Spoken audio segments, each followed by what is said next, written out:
Рут 2-ын 1-ээс 18.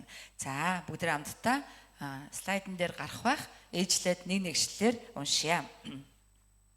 Наомид нөхрийнх нь хамаатан болох Баян нэр хүндтэй хүн байжээ.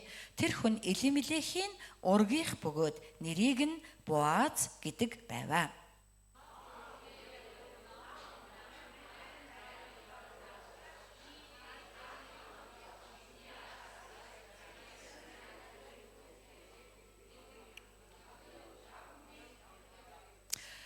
Тэр талбайд явж очоод тариа хадагчийн араас явж хаягдал тариан түрүүг цуглуулж авнаа. Тэрээр Элимелехийн ургийн Боазын тариан талбай нь хэсэгдэр санаандгүй ирчихсэн байваа.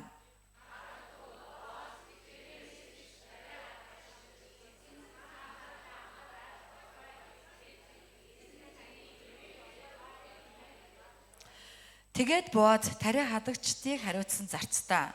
Тэр хэний бүсгүй вэ гэв.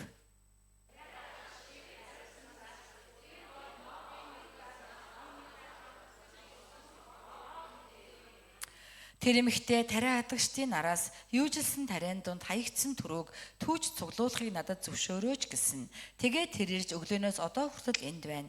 Тэр гэрт түр зурал сууж байгаа гэвэ.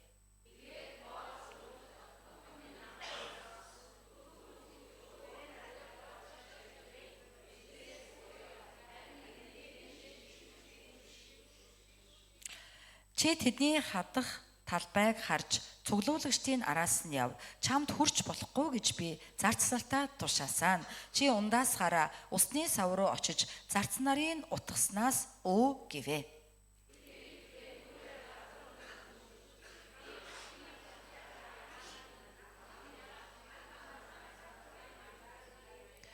Боаз түнд нөхрийгөө өөд болсны дараа хадам ихтэй чиний хийсэн бүгдийг мөн хэрхэн эцэг ихээ болон төрөл садангийнхаа нутгийг орхин таньж мэдэхгүй ард түмэн рүү явсан тухай чинь надад бүрэн мэдгцэн.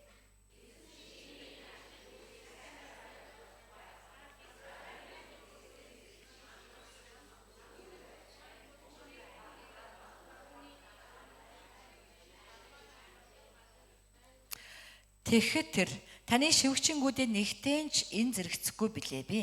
Гэвч таны нүднээ би тааллыг олсоор байг эзэн минь. Та намайг тайтгаруулна. Шивгчин миний зүрх сэтгэлд ярьлаа гэж хэлв.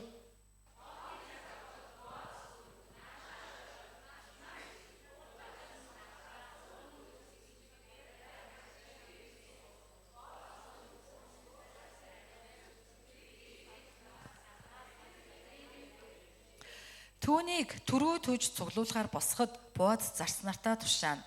Тэр юужилсэн тариан дундаж хаягдал түрүүг төг. Та нар түүнд мөөг бүү үйлд.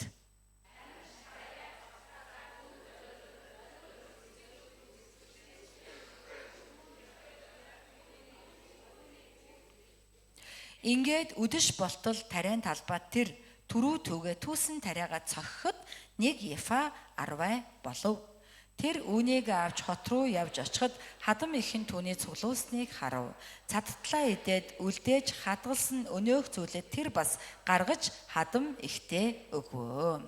Амен. Амен.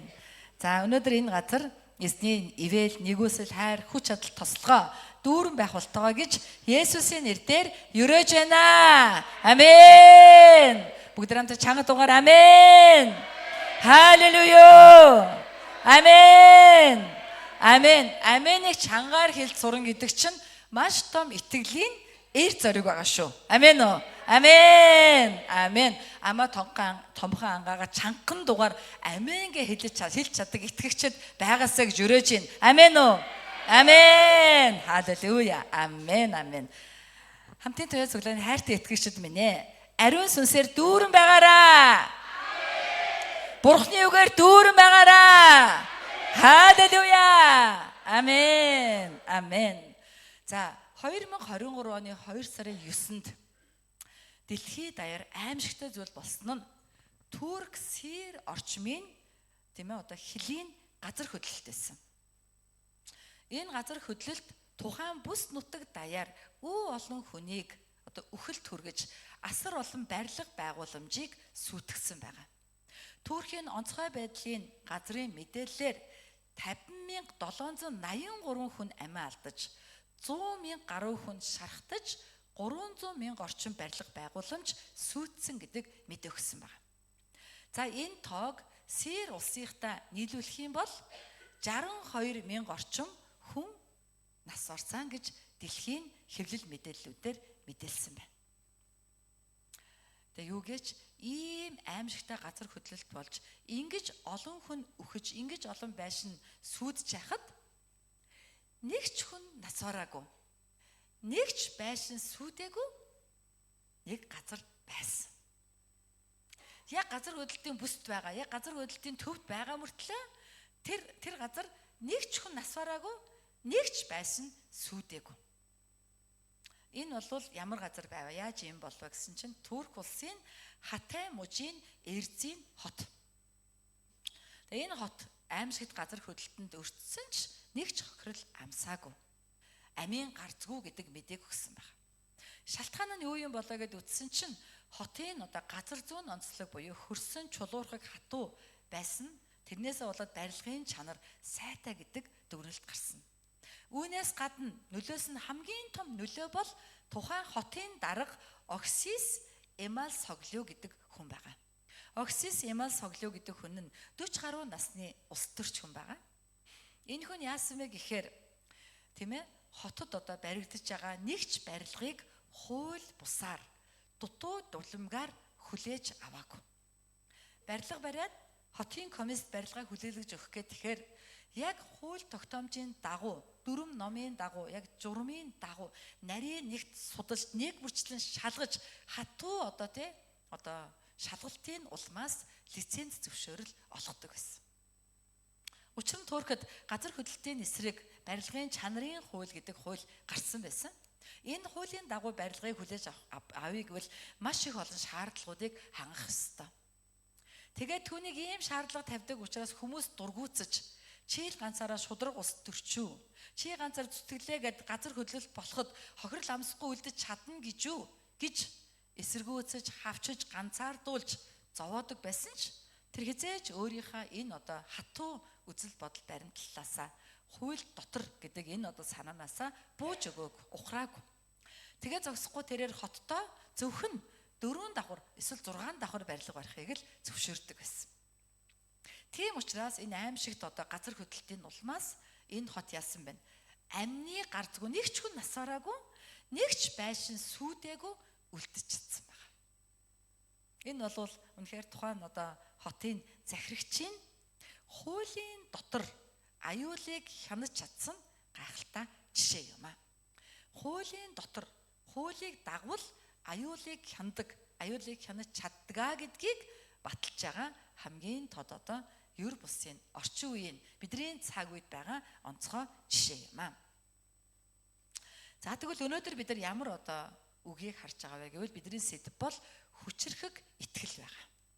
Хүчрхэг итгэл гэдэг үг яаж холбогдваа гэвэл өнөөдрийн бидний уншсан хэсгийн гол дүр нь та нар хин гэж бодож байна. Наоми, Рут, Боаз гурвын хинэн бэ? Өнөөдрийн гол дүр бол өнөөдрийн хэсгийн гол дүр бол Боаз байгаа. Боаз. Наоми, Рут хоёр бол нэгдүгээр бүлэг дээр гарчихсан. Өнөөдөр шинээр орж ирж байгаа хүн бол Боаз. Бид нар өнөөдрийн хэсгийг уншихдаа Боазыг анхаарч унших ёстой. Боаз яасан байна? Боаз юу хийсэн байна гэдгийг анхаарч уншвал өнөөдрийн хэсгийг дамжуулан Бурхны бидэнд өгч байгаа дуу хоолой тэр нюанс тэр ухаарлыг барьж авч чадна гэсэн үг. Боаз гэдэг үгийн утгыг хайгаад үтсэн чинь хүч чадал, эр зориг, тэнцвэртэй байдал гэсэн утгатай. Тийм учраас Соломон хаан Иерусалимийн сүмийг барьсан байгаа. Дэлхийн төгөнд хамгийн сүр жавхлантай сүмийг Соломон бурхан зориулж барьсан. Энэ сүм дотроо 2 том багантай, баруун талын багныг Яхин гэдэг, зүүн талын багныг Боаз гэж нэрлэдэг. Өөрөөр хэлэх юм бол тэнцвэртэй сүнслэг бурханлаг эр зоригийн бэлгэдэл болсон хүчрхэг багна гэсэн утга санааг энэ Боаз гэдэг үгэнд илэрхийлсэн байгаа. Тийм учраас Боаз гэдэг үгийг өөрөөр бас юу гэж тайлбарласан байсан бэ? Энэ үгийн утга нь Боаз гэдэг хүндээ биш, үгэндээ байгаа. Энэ үгийн утга нь түүний дотор хүч чадал оршноо гэж тайлбарласан. Түүний дотор хүч чадал оршноо гэдэг энийг шин гэрээний одоо ойлголтоор бол бид нар юу гэж ойлгож болох вэ? Филиппой 4:13-ийн дагуу ойлгож болно. Бүгд хамтаа гараа бариад ама том ангаагаад тийм ээ Филиппой 4:13-ыг 3 удаа чангаар хэлнэ. Хамгийн эхлээд бурхан тандаж хэлж байгаа. Дараа нь ертөнцид намайг чи яаж чадахгүй шүү. ертөнцид тандаж дараа нь өөрийгөө зоригжуулж хэлнэ шүү. Слайд дээр гарч байгаа бох тийм ээ. За гараа бэлдсэн үү? За гараа барихгүй хүн байвал ганцаараа босгож хэлүүлнэ. За 1 2 3 надад хүч өгөгч түүгээр би бүгдийг хийж чаднаа. Намайг хүчрхжүүлэгч түүгээр би бүгдийг хийж чаднаа. Намайг хүчрхжүүлэгч түүгээр би бүгдийг хийж чаднаа. Амен уу? Амен. Та нар энэ ишлэлийг ингээд стикер цаасан дээр бичээд байрны өрөөнийхөө толгон дээр наачих. Тэгээд байрны өрөө нүур агаагаа шүд агаагаа те нүрээ арчсны дараа тэр толиндоо өөрийгөө харж агаад өөртөө зориулаад хэл. Толины цаана байгаа өөрийнхөө тусгал руу нүд рүүгээ харж агаад зүгээрээ надад хүч өгч түүгээр бүгдийг хийж чаднаа. Өнөөдөр ч түүний хүчээр амьдрч чаднаа. Өнөөдөр ч түүний хүч дотор би хүчтэй байж Боаз байж чаднаа гэж өөртөө хэлж байгаараа. Амен уу? Тэгэх юм бол өнөөдөр ч гэсэн чи баялаг хүчрхэг амьдралаар амьдрч чадах болно гэж эзний нэрээр танд үнэхээр таныг урамшуулмаар байна. Амен уу? За тийм учраас тийм ээ Боаз гэдэг үгийн утга болвол эзэн дотор хүчтэй байх, эзний хүчээр хүчтэй байх буюу үүнийг базаад ярил яавал би хүчрхэг итгэлийн хүн байх вэ? Яавал миний итгэл хүчтэй байх вэ гэдэг одоо утга юм. Тэгэхээр өнөөдөр яг энэ талаас нь буюу Боаз гэдэг утгаар энэ үгийг бид нар хамтдаа харах юм аа. Үйл явдлыг сэрүүлэн ярих юм бол бидний мэдж байгаачлан Наоми, Рут хоёр 1-р бүлгээр харах юм бол Бэтлехемд ирсэн байгаа. Тэд нар ямар мэдээ сонсоод ирлээ? Эзэн нарт түмэндээ хоол хүнс өгчээ гэдэг мэдээг сонсоод ирсэн. Гэхдээ яг начир дээрээ хэдий хоол хүнс байгаа гэд ирсэн ч тэр газар ирсэн энэ хоёр бэлэвсэн эмэгтэй өсөглөн гуйлагч нь ядуу амьдралд орсон байна. Яагаад гэвэл тухайн цаг үеийн нийгмийн байгууллага нь эмэгтэйчүүдийг үнэлдэггүй байсан.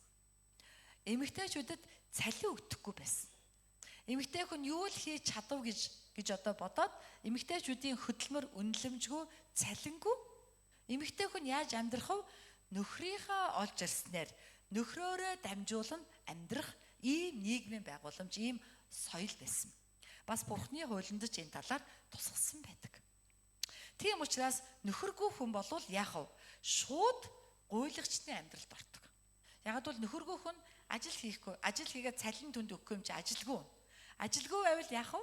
Гуйлаг ухаас өөр замгүй. Тийм учраас Наоми, Рут хоёр хэдийгээр Бурхан хоол хүнс өгж байгааг сонсоод ирсэн ч үнэндээ тэр хоёр гуйлагчны амьдралд орсон байна. Тэгээд залуу бүсгүй учраас Рут ботсон. За ерөөсөө ингэж амьдрах арга алгаа. Ээжээ би гадуур гараад тааллыг нь олж болох нэгэн байна уу? Харъя. Бид хоёрыг юмыг аж мэдхүү өрөвдөд биднэрт ингээд тариа мараа илүүчлэх хүн гарч юу магаад би гадуур явж байгаа дэрья. Тэгээд Рут энэ тэрийгээр хүмүүсийн тариан талбайгаар яваад ганц нэг унсан мусан тариан төрөм авил түүж мүгээд ингээд яваад нэг мэдсэн чинь санаандгүй Боазын талбайд ирсэн. Боаз гэдэг хүн хэмбэ гэвэл ер нь бол Наомигийн нөхрийн хамаатан байхгүй. Холын хамаатан, ургийн хүн, ураг нэгтэй хүн гэсэн холын хамаатан. Ингээд Боазын талбайд санаандгүй ирээд ингээд байж атал жоохон юм түүж агаад тэр ажилчдын амардаг гэр байхаар нь тэр гэрт ороод ингээд жоохон амс хийж исэн чинь Боаз одоо газрын эзэн ирсэн байгаа. Тэгээ Боаз гэдэг газрын эзэн ирээд одоо гэрт байгаа ажилчдтайгаа мэндэлсэн. За бид нар юу гэж мэндэлдэг вүлээ? Мэндэлэхээр амархан сайн байна уу гэх кинон дээр бол тэгдэг те. Амьдрал дээр бол за сайн байцгаана уу? Сайн уу? Хай. За юутай байна манайхан гэл ингэж мэндэлдэг. Өглөөний мэнд, өдрийн мэнд. За дажгүй өстэй юу хийж ин да гэл ингэж мэндэлдэг тийм ээ. Гэтэл Боазын мэндчлэгээ ямар байсан бэ? Эзэн та нартай хамт байг. Тэгсэн чинь ажилчид нь хариуд нь эзэн таныг ивэг. Амар гайхалтай мэндчлэгээ биш гэж юу? Би шууд энэ мэндчлэгийг уншаал Боазыг биширсэн. Вау. Зүгээр нэг Боаз нэртэй биш юм байна. Нэрэндээ тохирсон хүчрхэг итгэлийн хүн байсан юм биш үү гэж шууд ботсон байна. Амен уу. Тэгээд ингээд мэдлэлний дараа харсан чинь тэнд нэг залуухан эмэгтэй сууж байна. Энэ юу эмэгтэй вэ гэсэн чинь энэ нөгөө яг Ноамигийн бэр нөгөө Моаб эмэгтэй. Энэ хоёр ирсэн тэгээд нөгөө ингээд жоохон тариа мэрэ түүя гэхээр би зөвшөөрсөн юм аа. Ингээд тариа хадагчдын ахлагч хэлсэн байгаа. Тэгэн гот Боазын дотор угаасаа өөрийгөө Элимелекийн холын хамаатан гэдгээ мэдж байгаа. Өөртөө ч цаагуур нь хариуцлага байгаа гэдгийг мэдж байгаа учраас за болж чи одоо эндээ үлд. Өөр газар руу битгий яв. Чи эндээс л тариа төв гэд Рутыг тэнд үлдээсэн. Тэгээд Рут гайхаадгүй та чинь ямар сони хүн бэ? Би ч одоо харь хүн штэ. Харь хүн надад яаж ингэж илгэсэг хандаад байна. Ягаад гэвэл юудэчүүдийн хувьд харь хүн бол нохоо гахаа шиг. Юудэчүүд өөрсдийгээ л бурхны ариун хүн гэж боддог. Бусад дэлхийн бүх харь хүмүүс бол нохоо гахаа. Бурхны хүн биш. Бид нар л онцгой үндэстэн гэж боддог. Одоо ч тийм ээ еврейчүүд жүүдүүдэд энэ үзэл бодол байж идэг байхгүй. Тийм учраас яасан бэ? Рут гайхсан. Угаасаа өөрөө Моаб юм чинь хинч тоохгүй гэж мэдчихсэн. Гэтэл ингээд өөрийг нь тоогоод байхаар гайхаад гар утсынхаа дугантраагаараа хэний утсаа дуурч байгаа мэдээгүй сууж байдаг хүмүүс байдаг шүү. Утсаа унтраа нөө. За гайхаад та намайг яагаад ингэж тоогоод таалаад байна гэсэн чинь би чиний тухай сонссон. Чи үнэхээр тэ одоо хадмуудаа яаж хандсан бас төрсөн нутаг эцэг ихээ орхиод харь газар хүний газар ирсдгийг чинь сонсоод үнэхээр би чамайг үнэлсэн шүү.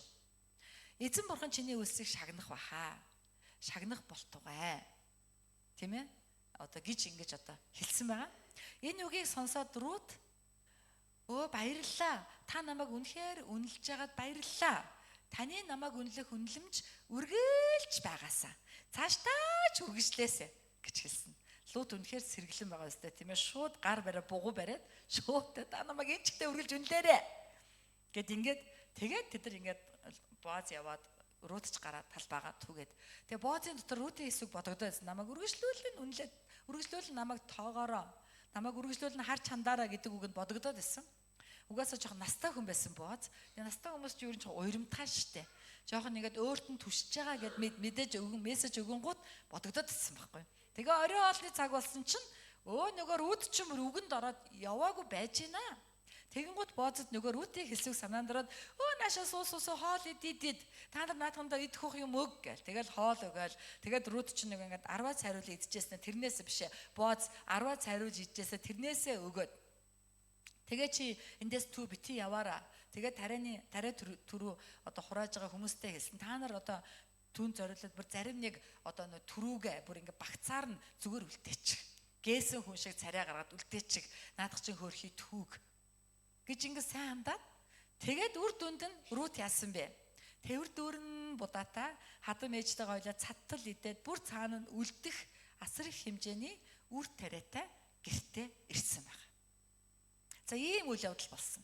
За энэ үйл явдал дотор бид нар хүчрхэг итгэл гэдэг энэ зүйлийг яаж одоо харах юм бэ? Эзэн яаж биднэрт ойлгуулж байгаа юм бэ? Хамгийн нэгдүгээрх нь бол 1-4 дугаар хэсэг. Мэдээж 4-р ишлэл сая би хэлсэн байгаа. Бүгд 4-р ишлэлийг уншийдаа слайдн дээрээс 4-ийг гаргаад өгнө. За унши 3-ая. Харагтун Боаз Бэтлехемээс ирж тариа хадагчдад эзэн та нартай хамт байх болтугай гэхэд тэд эзэн таныг ивээх болтугай хэмээн хариулв. За энэ бол хүчрхэг итгэлтэй байх нууц арга. Өөрөөр хэлэх юм бол тийм ээ Боазын мэдчилгээ түүний одоо хариу хэлж байгаа хүмүүсийн мэдчилгээ онцгой байгаа биз? Энэ нь тэдний харилцааны төвд эзэн байдаг гэсэн үг. Өөрөөр хэлэх юм бол тэд бүх зүйл дээр эзнийг зөвшөөрч, бүх харилцаан дээр эзнийг бодож, юу ч хийсэн эзэн дээр төвлөрч, эзэн төвтөө амьдрдаг хамт олон байжээ гэдгийг харуулж байгаа. Амен уу. Тэгээ манай Азаа дуулга хоёр байна. Студ ажиллаулдаг байгаа. Дуу бичлэг студ ажиллуулна. Бас янз бүрийн гоё бизнес хийдэг. Тэгэл одоо дуулга Азаа хоёр маань ингээл Азаа гаднаас орж ирэнгүүтээ дуулга руу хандаал эзэн чамтай хамт байгээ гэл тэгэнгүүт дуулгуудаас нь эзэн чамайг ивэ гэл тэх юм болвол би явж очингууд би шоконд орно шүү дээ. Вау. Манай хамтын зөвлөл нь ямар мундаг итгэлийн хүмүүс байна. Энэ хоёр чинь бүр өстө Мандан Бадархан гацаагүй болжээ. Мандан Бадарлын замбарга баттаа оржээ гэж бодно шүү дээ. Амен уу? Амен. Тэгэхээр энэ бол үнэхээр Боаз гэдэг хүн буюу Боаз гэдэг үгийн жинхэнэ санааг бидэнд зааж өгч байгаа. Үнэхээр Боаз шиг хүчрхэг итгэлийн ийм Боаз гэдэг үг шиг одоо хүн байя гэвэл альва харилцааныхаа төвийг эзэн дээр байлгаа. Үүнийг бид нар шин гэрээрээ хөрвүүлэх юм бол бидний сүүлийн үед маш их хилээд байгаа Матай 18-ын 20. Хамтдаа уншъя да. Матай 18:20-ыг гаргаараа. Байгаа юу? За уншъя. Учир нь хоёр буюу гуруула миний нэрээр хаан цуглан тэнд би тэдний дунд байна гэж айлдав. Боаз ба тариа хадагчид хэний нэрээр мэндэлж гэнэ үү? Эзний нэрээр мэндэлж гэнэ. Тэгвэл тэр тариан талбай дээр хэн байгаа гэсэн үг үү? Эзэн байгаа. Эзэн байгаа газрыг юу гэж нэрлэдгийг өөрөөр чуулган гэж нэрлэдэг. Тийм учраас Боазын талбай бол үнэндээ чуулган. Рут яасан байх нь вэ? Явсаар байгаад нэг битсэн чинь цуглаанд ороод ирсэн гэсэн үг. Амен уу? Амен уу? Тийм учраас бид нар яах нь вэ?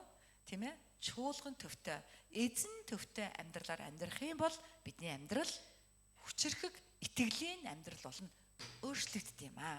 Амен уу? Юу ч хийсэн дандаа эзнийг бод. Бүхэл харилцаанд эзнийг нэгдүгээр тавь. Эзнийг бодохгүйгээр юу ч битгий хий. Үргэлжийн мөнхөд бурхан төвтэй бай. Үргэлжийн мөнхөд чуулган төвтэй амьдр. Тэгэж амьдрал нэг л мэтгэд итгэл чинь хүчрхэг итгэл болно. Амен уу? Амен уу?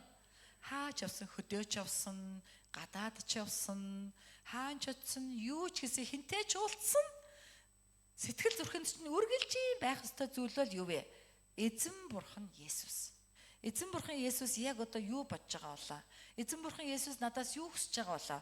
Эзэн бурхан Есүсийн дагуу би яг одоо яавал зохистой вэ? Эзэн Есүс энэ үед намайг яагаасаа гэж бодож байгаа болоо?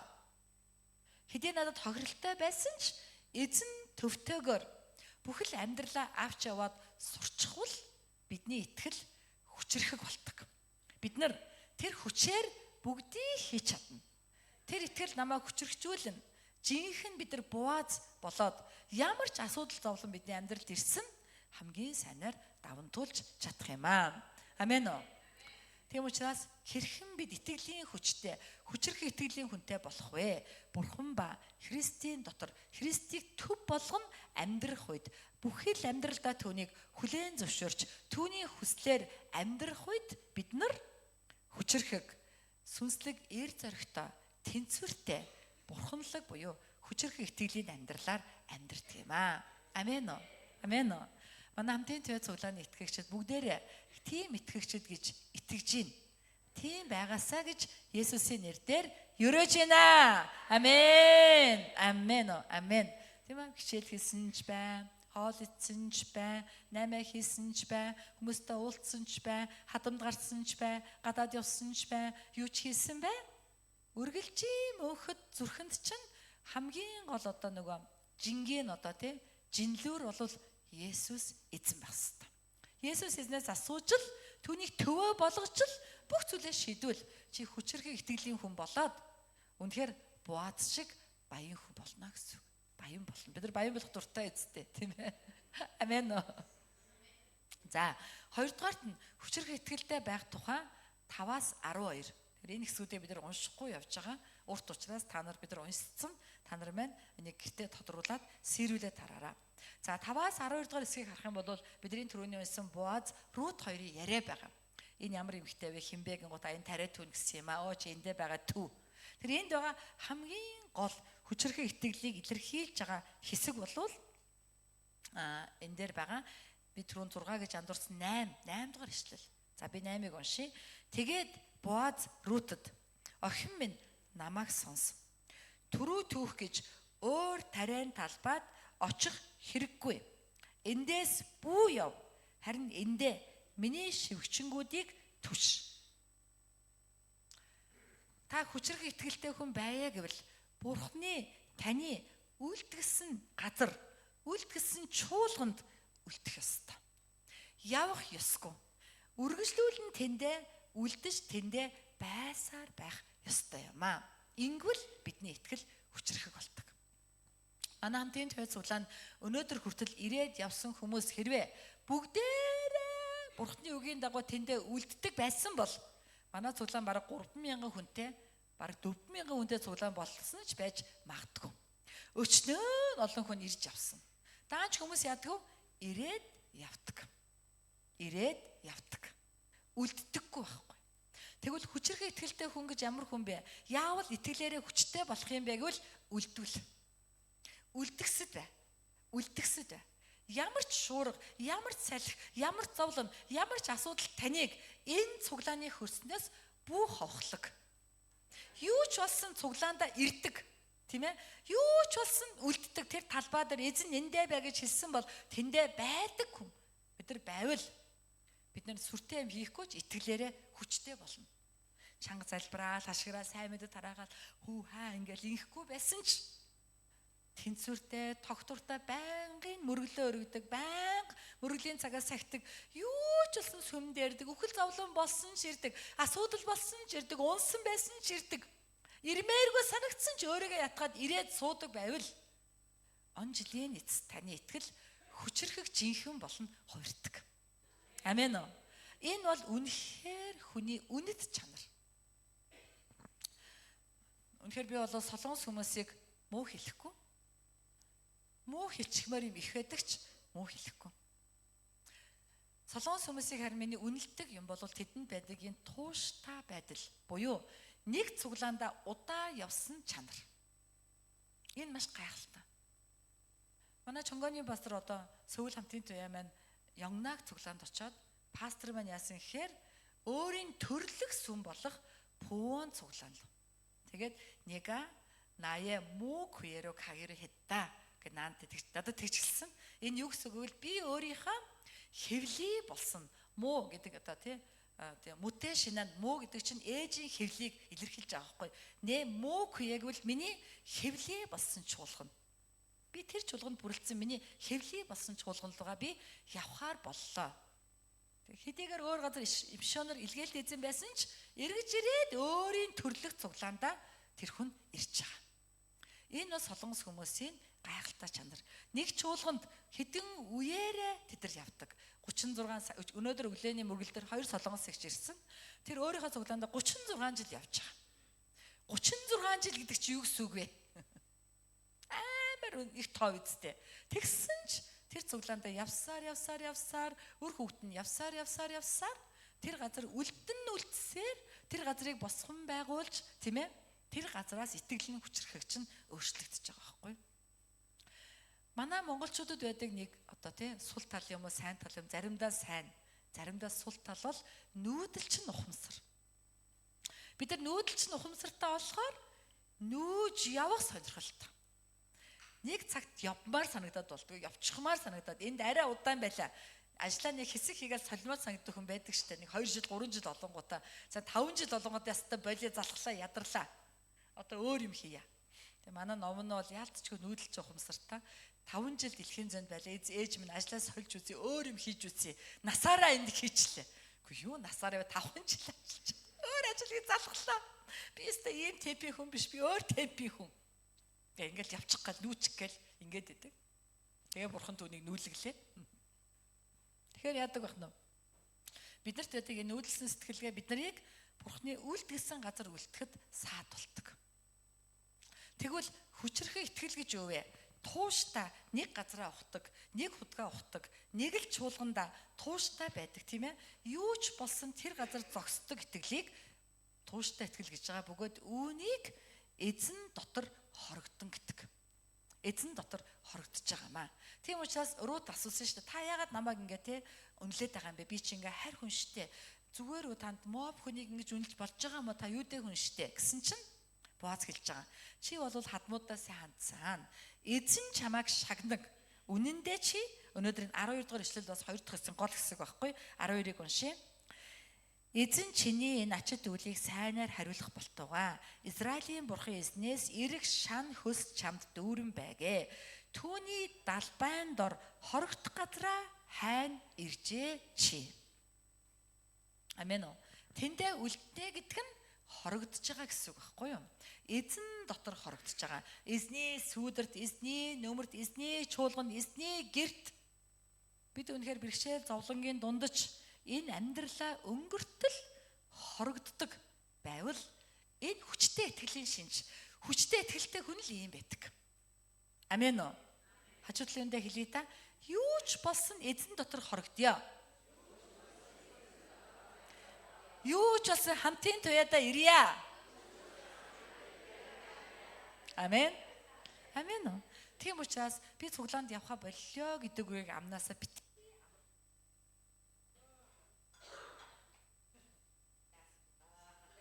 Гэдэг ившээгээд эсргүүтлээ илэрхийлээд байгаа мөг үү юу? Тавлсан юм аа. Өөрөөс яах нь бид нар юу ч болсон бай цуглаанта. Бид нар ингээ удааны газар удааныг олон хүмүүстэй яхаар ер нь бол залхдаг штэ жоохон тий. Нөгөө л мэддэг хүн нөгөө л пастор ярьдаг юм аа л ярьж ийн нөгөө л хитэн хүн нөгөө л ингээ юу байсан мэдэн штэ гэл тий. Тэгсэн ч гэсэн үлдээд тууштай байвал тэр чамайг хүчрхэг хүн болгод юм аа. Тэгээд ийм гол нь ийм хүчрхэг ингэж хорогддог итгэл бурханд тааламжтай байдаг. Бурхан ийм хүнийг таалдаг. Юу ч болсон ямар ч шуурган дунд үлдсэн байгаа бут бурхан таалагддаг байхгүй. Ямар ч одоо зовлон бэрхшээл байсан үлдээд амьд үлдээд хухаарц юм уу гэж харсан чинь үгүй гэд нахиалаад дахиа ургаад амьдраад явж ивэл бурхан таалдаг тийм итгэлийг. Амен уу. Тийм учраас Еврей номны 11-6 дээр юу гэж хэлсэн бэ? Итгэлгүйгээр таалагдсан гэдэг боломжгүй юм. Бурхан л урьж байгаа хүн болгоно түүнийг байдаг гэдэгт болно. Өөрийг нь хайгч нэгэнд буюу өөрийнх нь дотор хорогдогч нэгэнд шагнагч болдог гэдэгт итгэх ёстой. Тийм учраас Боаз яг тэрийг хэлсэн. Эзэн чамайг шагнаг. Учир нь чи түүн дотор хорогдох газараа хайж иржээ. Амен уу. Эзний шагнал хорогдож байгаа нэгэнд өгөгддөг байхгүй юу? Эзэн дотор хорогдож, үлдэж, юу ч болсон эзэн найдан сууж байгаа нэгнийг эзэн шагнадаг болохоос ингээ яваад өгч байгаа нэг нь тэгэл яв гэл явуулна. Шагналчгүй, юучгүй үлдэнэ. Харин үнэхээр хорогдоод байвал шагнагдж байгаа гэж Боаз хүчрхэг итгэл зааж өгч байгаа. Боаз хэлж байгаа өстэй. Боаз гэдэг үгийг бид нар хүчрхэг итгэл гэж ойлгоё гэсэн тийм ээ. Хүчрхэг итгэл юу гэж зааж яана вэ? Үлдгэсэн газар нь үлдээд эзэн төр хорогдвол шагнагдсан юм аа. Тэр хүчтэй итгэл шүү гэж зааж өгч байгаа. Амен уу? Амен уу? Үнэхээр бид нар энэ Библийг Бурхны мэрэгүү ухаан нууцад суралцаж тэгээд түүнийгээ бид нар эзэн дотор үнэхээр одоо тийм өөртөө хэрэгжүүлж амьдрах юм бол Бурхны өрөөл бидний амьдрал бэлхэм дүүрэн байх юм аа. Амен. Тэгэхээр нэгдүгээрт нь хүчтэй итгэл гэдэг бол эзэн төвтэй амьдрах. Эзэн төвтэй, эзэн дотор боловч эзэн төвтэй. Эзнийг бүх харилцааны бүх асуудлын төв зэгт тавих.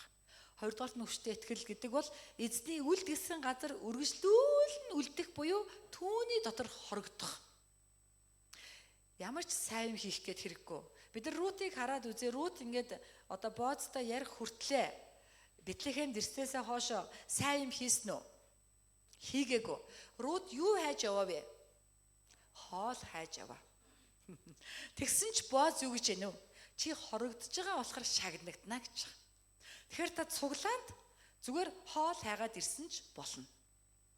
Ямар нэгэн гавьяа байгуулж шагнагдан гэдэг бодлоо авч хай. Энэ бол хуулийн бодол, энэ бол шашнандсан бодол юм. Чи зүгээр байгаагаараа Бурхандаа хорогдохоор, Бурхандаа тайтгархаар эзний өдөр ирээд чин зүрхнээсээ хандаад мөргөл өргөвөл тэр чин чиний итгэл хүчтэй байгааг нь илрэл юм аа. Амен уу? Амен уу? Мэдээж бид итгэлийн үйлсхийн энэ бол ариун сүнсээр хийгддэг зүйл болохоос хүнээс хийдэг зүйл биш. Бидний түрүү ариун сүнс бидрийг хийлгэж байгаа. Бидний хийж чадах юм юу вэ? Ямар ч гавьяа байгуулахгүй байж болно. Хоол хайгаад ерөөл гордоод тий сүмдээ ирээд мөрөглөө үннээс өргөө сууж байвал чи хорогдож байгаа бөгөөд үүний төлөө эзэн чамааг чи эзэн таалагдана, эзэн тэгээ чамааг шагнана. Амен уу? Тийм учраас Бурханаас авдаг хамгийн том шагнал юу вэ? Мөргөлийн шагнал байхгүй. Эзний өдрийн мөргөл өргөөд Амьдрал чинь бурхнаар өрөөдөө шагнагдаад эхлвэл за чи үнэхээр лаг болжээ, супер болжээ л гэсэн үг. Эзний өдрийн мөргөлд 1 жил тогтмол өргөөд үнэхээр чин сэтгэлээс өргөсөн чинь бурхан намайг ерөөлээ. Вау, энэ бол үнэхээр чи мундаг. Маань цуглааны нэг итгэж байдаг. Тэр бол бас үнэхээр өвдөд зовоод хэцүү. Одоо би нэрийг та нар мэдж байгаа. Гэхдээ би хэлэхгүй байна. Би дандаа хүний нэрийг хэлчихэд байдаг сул талаа засах гэдэг байгаа байхгүй нэрийг хэлэхгүй. Тэгээд тэр маань хэцүү байсан, өвдсөн, зовсон, мэдээ цуглаанд ирсэн. Тэгээд сүмд ингээл явсан хөөрхий тэгэл нэг муу ирээл ямар ч сууж л байдаг, мөргөл өргөө сууж л байдаг. Анханд одоо бол үйлчлэлийн багийн мундаг гишүүнс одоо бол мундаг өдөрдөгч болцсон л та. Анхандаа бол үйлчилж мөшгөө нөгөө би нь өвддөг. Тэгэл би чинь бас өвддөг хөөрхийг л өрөвдөл бараг л алхаж иршигт нь бараг л яана энэ яг л бодоол тэгдэг байсан. Тэгсэн чинь амьдрал нь өрөөгдөөд хүүхдүүд нь өр хүүхд нь өрөөгдөөд үнэхээр одоо хэцүү амьдралтай байсан ч гэсэн гайхалтайгаар бурхан дотор өрөөгдөөд тэгээ би вау ботсон байхгүй. Яаж ингэж өрөөгдөв? Яагаад ийм юм болов? Бурхан надад шууд юу гэж хэлсэн бэ? Эзний өдрийн мөргөлд үнэн сэтгэлээсээ тийм ээ чин зүрхнээсээ хандаж тууштай өргөсний ерөөл юм аа. Амен. Эзний өдрийг үннээс тэр хүүхд тэр охин маань яг энэ навцад суудаг байсан. Одоо болцсон байна. Энэ навцад суугаал тэгэл ерөөс миний үгийг бурхны үгийг сонсоол миний үгч гэж бодох бурхны үг сонсоол тэгэл залбираал ерөөсөө өөрийнхөө ертөнцид бурхандаа хоёулахнаа суудаг. Урдаас нарахаар анзаарэгддэг байхгүй. Тэгэл мөргөл өргөөл заримдаа уйлал заримдаа тэгэлтэй үнэхээр ойлгоол ухаарал гараал явдаг. Тэгэд энэ одоо чин зүрхний тууштай тогтвортой эзэн төр хорогдож байгаа байдал нь амьдралд нь шагналыг үр хүүхдүүдийн амьдралд ерөөл ивэлийг өгөөд яриад байвал зөндөө ивэл авсан. Ингэж мөргөлөөс болоод авдаг ивэл та нар зөндөө байгаа. Та нар гэхдээ мөргөлдөө яах вэ? Үнэн сэтгэлээсээ хандах хэрэгтэй байхгүй? Үнэхээр бурхан төвлөрсөн, бурханд хорогдож зүгээр нэг яриад унтаа сууж явах биш. Үннээсээ бүр шимтэж мөргөл өрөх хэрэгтэй юм аа. Тэгвэл итгэл чинь хүчтэй болдог. Эзэн чамааг шагнадаг юм аа. Амен уу. Хажуудлын үндэ хэлээ да. Мөргөлийн цагт ирээд эзэнд хорогдож сурья. Хажуудлын үндэ хэлээ да. Олон юм дээр гавьяа байгуулах нь яах вэ? Ядаж мөргөлдөө тууштай үннээсээ тогтмол хандаж сурах минь өөртөө хэлж байгаа шүү заяа. Хажууд үнтэй биш. Амен. За тэгвэл хүчрэх итгэлийн 3 нь хүчрэх итгэл гэж юу юм бэ? Өнөөдрийн 13-аас 18-аас гаргасан байгаа. Хүчрэх итгэлийн 3 гэдэг бол тийм ээ эзэн таалагдах улмаар үр жимсэнд хүрэх. За бид нар ингээд сүүлээсийг харах юм бол рут хэлж байгаа шүү дээ. Та намайг ингээд үргэлжлүүлэн намайг таалаараа. Үргэлжлүүлэн би тань таалагдмаар байна. Энэ бол рутын мэрэгүү хаан байгаа. Тэгэн гот Боазын сэтгэлд энийг хүрээд тэгээ Боаз ингээд рутыг дандаа бодоод байгаа аахгүй хараад яасан гэд орой хоолн дээр харсан чи байж гин. Тэгэн гот идүү гэл ингээд будаа модоо өгөөл тэгэл зөндөө будаатай болчихж байгаа. Юужсэн тарих хэрэгээр үлдээмэлтэй гэл те. Боазын сэтгэл угаасаа рутад нэгтдсэн байхгүй бүр ингээд түүний ерөөхд бэлэн. Рут юугаар ерөөх энийг олж авсан бэ гэвэл үргэлжлүүлэн намайг таалаараа буюу тийм ээ бид нар дээр буулгавал бидний дотор ямар итгэл бий болох ёстой вэ? Бурханд л таалагдсан. Үргэлжлүүлэн таалагдаад байгсан гэдэг итгэл бий болох ёстой. Бид нар яагаад ийм итгэлд хийдэггүй вэ гэхээр энэ итгэлд хийхээсээ айдаг. Энэ итгэлд хийх юм бол намайг пастор бол гэж хэлчих үү дээ. Аль эсвэл намайг те одоо үйлчлэлийн багт оргоо хэлчих үү дээ. Бөө баларсан юм болон цаггүй. Зүгээр л ингэсгэл энэ авдал байжээ. Бурхан минь за окей ямар ч ирсэн шүү болоо. Илүү их бурхан таалагдах гээд ингүүл юм хийх хэрэгтэй болчих. Юм хийвэл баригдаад бүр баларсан юм болно гэж бодоод тэгсгээд л өөрийгөө нөөгөөд итгэлээ ингээ хоош нь татаад идэг.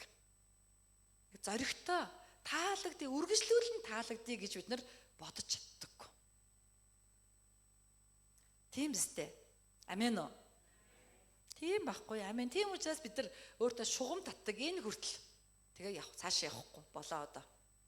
Үгүй шүү дээ. Бид үргэлж юм өнөхөд бурханд үргэлжлүүлэн таалагдахыг хүссэн итгэлтэй байвал хүчрхэг итгэл, тааламжт итгэл бөгөөд үр жимстэй итгэлтэй болдог. Амен уу? Амен. Тийм учраас тийм ээ та нар маань мөргөл өргөх болгондоо өнөөдөр би бурхан таалагдъя. Өнөөдөр бурхан намайг хараад ивэл хэлээсэ.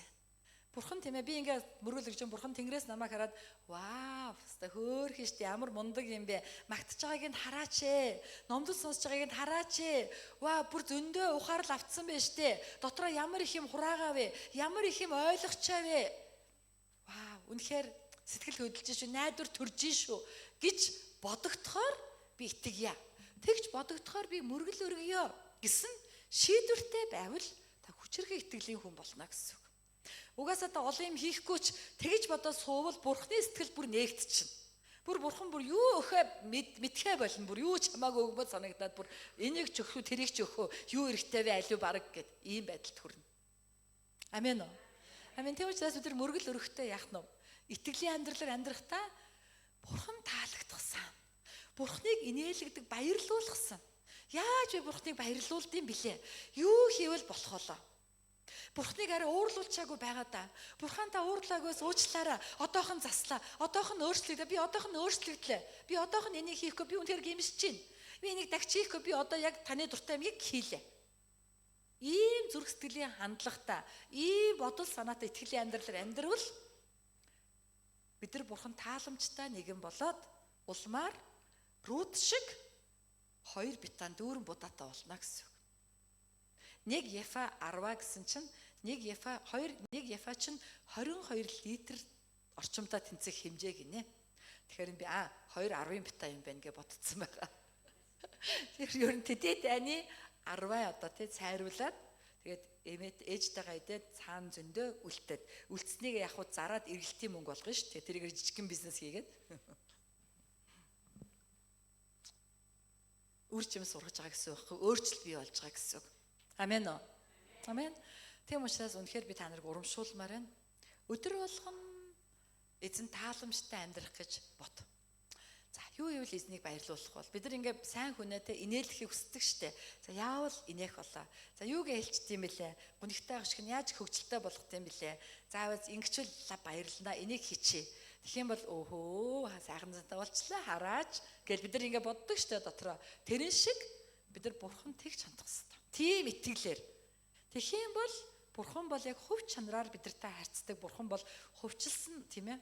Одоо оршихуй байхгүй юу? Таны тэр сэтгэл зүрхийг мэдэрнэ. Тэгээд Буаз шиг сэтгэл нь нэгдээд танд юу ч өгөхөд бэлэн болно гэсэн үг. Амен уу? Тийм учраас бид нар тийм ээ хүчрхэг итгэлтэй бай гэвэл үргэлжлүүлэн бурхан таалагдахын төлөө өдөр болгон хичээх. Өдөр болгон өөрийгөө тэ дайчлах. Өдөр болгон өөртөө шаардлага тавих. Өдөр болгон өөрийгөө нэг ч гэсэн алхам хийлгүүлэх. Амен уу? Өнөөдөр нэг хуудас Библи уншлаа. Бурхан баярлж байгаа хаа. Би өстө үгийн унссан юм чи бурхан өстө дуртай байгаа хаа. Өнөөдөр би 3 нүр Библи хулан бичлээ. Вау, бурхан өстө намайг өстө вау. Завгүй мөртлөө Библи хичээд байгаа юм уу? Вау, штэ гэж байгаа юм байна да. Хэдих ч юм уу ийм бурхан тааламжтай зүйлийг амьдралаасаа ирж олоод түүнийг хийгээд тийм ээ эзнийг хүнийг биш эзнийг баярлуулахын төлөө амьдрал угаасаа бид нар үүсдэд итгэж болно. Угаасаа үр чим сургана. Угаасаа бурхан чамайг чи өөрөө ёроол болчихно. Тэд нар бүгд ёроогдно. Амен уу. Бид нар энэ Рут одоо номыг буюу Буазын энэ түүхийг шин гэрээ рүү аваачвал Буаз шин гэрээн дээрх хэнээ дүрвэ? Зөв. Есүс Христийн дүр байхгүй юу? Есүс Христ Буаз бол Есүс Христийн загвар, урдчилсан загвар. Бидний эзэн Есүс Христ яг Буаз шиг. Есүс баян уу? Баян. Миний төлөө ядуу болсон болохоос угаасаа баян байхгүй. Есүс нэр хүндтэй юу? Нэр хүндтэй.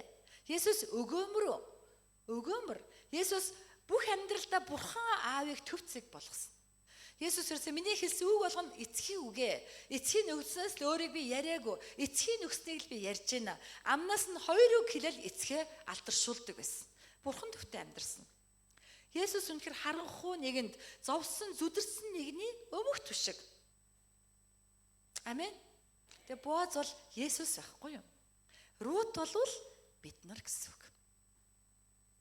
Бид нар үнэхээр Есүсийн дотор хорогдож, Есүсийн үлдгэсэн газар үлдэж, Есүсийг төв болгож амьдрвал Есүс биднийг таалж, Бид үргэлжлүүлэн тааламжийг нь ирсээр байвал бидний амьдралд түүний өрөөл, түүний ивэл нэгүсэл бэлхэм дүүрэн буудаг юм аа.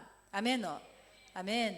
Тийм учраас хүчрхэг итгэлийн хүн байя гэвэл олон юм хийх шаардлагагүй. Үндсэн юмаа л хий. Үндсэн юмаа л хий. Мөргөлөө сах.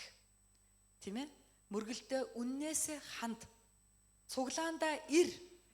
Үлдгэсэн газар нь үлд. Тэгээд үргэлжлүүлэн Бурхан тааламжтай байхыг ир өдөр бүрийн амьдралтаа. Тэгэж амьдраад явхад нэг мэд итгэл чинь тэнцвэртэй, хүчрхэг, тэгээ чи өөртөө урам зоригтой болно. Мэс чанартай ялгүй болно. Би мөргөлөө таслаагүй. Би нэгэ хийж байгаа гаг баха. Бурхан битээр них муудаагүй. Бурхан намайг ерөнхийдөө мэдж байгаа. Дайжгүй шүү. Ийм сүнслэг эр зориг би болно. Үүнийг л Боаз гэж байгаа. Үүнийг л хүчрхэг итгэл гэж байгаа. Амен. Амен. Өдөр хамтаа залбирая. Эзний өмнө. Эзэн минь намайг хүчрхэг итгэлийн хүн болгож өгөөч. Эзэн минь амьдралын бүх зүйл дээр таныг төв болгож, таныг мэдэрч эзэн төвтэй шийдвэр гаргаж, эзэн төвтэй бодож сэтгэж чадхад туслаач. Эзэн минь тэгээд эзний өдрийн мөрөглөө тийм ээ. Эзэн төвтэй амьдралыг эзний өдрийн мөрөглөө сахиж бас таны үлдгэсэн газар дандаа тууштай ирдэг. Үргэлжлүүлэн тааламжийг чинь ирдэг. Жинхэнэ Боаз хүчрхэг итгэлийн хүн болоход туслаач. Итгэлийн үр шимсийг бэлхэм дүүрэн ургуулхад намайг өрөөгөөч. Өдөр хамтаа ийхүү чанга дугаар залбирцгаая.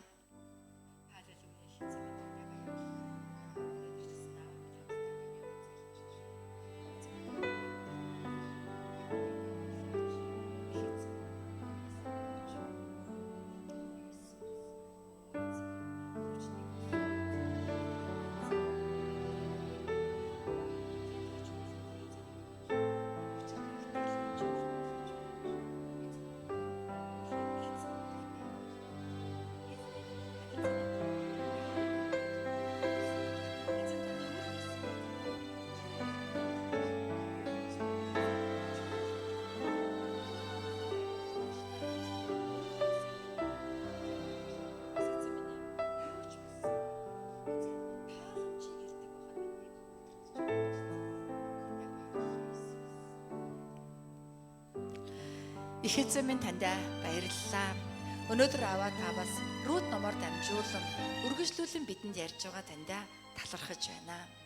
Их эзэн минь үнэхээр биднийг хүчрхэг итгэлтэй хамтын туяачууд болгож өгөөч. Үүний тулд бид эзэн төвтэй амьдралаар амьдрахад туслаараа. Бид мэдлэгтэйч эзэн, бид идэж уухтаач, өмсөж зүхтээч, бид харилцахтаач. Эзэн бид ажил амьдрал бизнес бид амарч зугаалахтаач бүх зүйл дээр эзнийг бодож, эзнийг мэдэрч, эзнийг бүгдийн төвцийг болгоно амьдрдаг хүмүүс байхад биднийг удирдаач. Эзэн бид таны үлдгэж хэлсэн, намайг дуудсан, өлгийн минь болсон, чуулгандаа үлдэж. Эзэн юу ч тохиолдсон ямар ч үед эзний өдрийн мөрөглөө тасралтгүй сахиж. Эзэн үнэхээр таны өмнө суудаг хүмүүс байхад биднийг удирдах өгөөч. Эзэн минь үнэхээр үргэлжлүүлэн тааламжигт нь ирж би бурхан таалагдсан гэсэн цангалттай, зүр сэтгэлтэй үүнийхээ төлөө чадах чинээгээрээ мэрийдэг, чармайдаг, эзнийг инээлгдэг хамтын туяачуд байхад биднийг удирдан дагуулан хамтайж өгөөч. Танд талархаж, танд бүх алдрыг өргөж, биднийг үнэхээр Боаз буюу хүчрхэг итгэл хэмээн дуудаж байгаа таны нэгүсэл талархаж их эзэн Есүсийн нэрээр залбирлаа. Амен. Эзэн далдар өргөё.